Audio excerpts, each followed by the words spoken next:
Sister, huyu ndugu yako vipi? Unafika ofisini asubuhi namkuta amelala ofisini. Vipi? Basi kakaangu nisamee tu mimi. Ngoja. Wewe kalewa. Mama wewe. Kakaangu wewe. Wewe nani? Kumekucha. Wewe nani? Niko nyumbani kwangu mnanipigia kelele. Mnaleta salamu. Unalalaje ofisini kwa watu pale kwa Beni? Tulia, ofisi gani sasa? Niko nyumbani kwangu. Kabati zangu, vitu vyote vyangu. Dada, hata kwa Beni au ofisini hapa sio kwako dada. Kivipi? Unaona mko mchafua sasa ni nini? Yani ofisi ni nini sasa? Pombe bwana.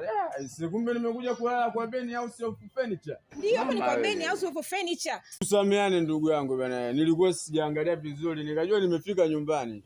Sasa uchiku mchafua sasa nini? Yani mazingira sio. Nimechafua. Basi tulia. Shingapi sasa nilipe mimi umenioza shingapi?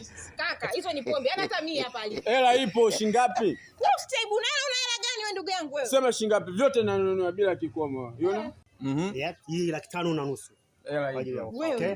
Hii watu 5,500. Hiyo ofa ni 5,500. Pamoja na godoro kake. So pamoja na godoro. Kitanda tu 5,500 kwa ajili ya ofa. Lakini mna bei. Yes.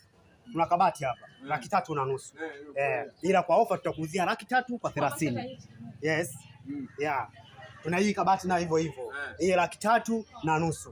Tuna kabati ya jiko. Sawa. 130,000. Safi. So, bora bei zenu ndogo. Hivyo tu. Mimi hata furniture naga bei kama hivyo unavyodhania. Yes.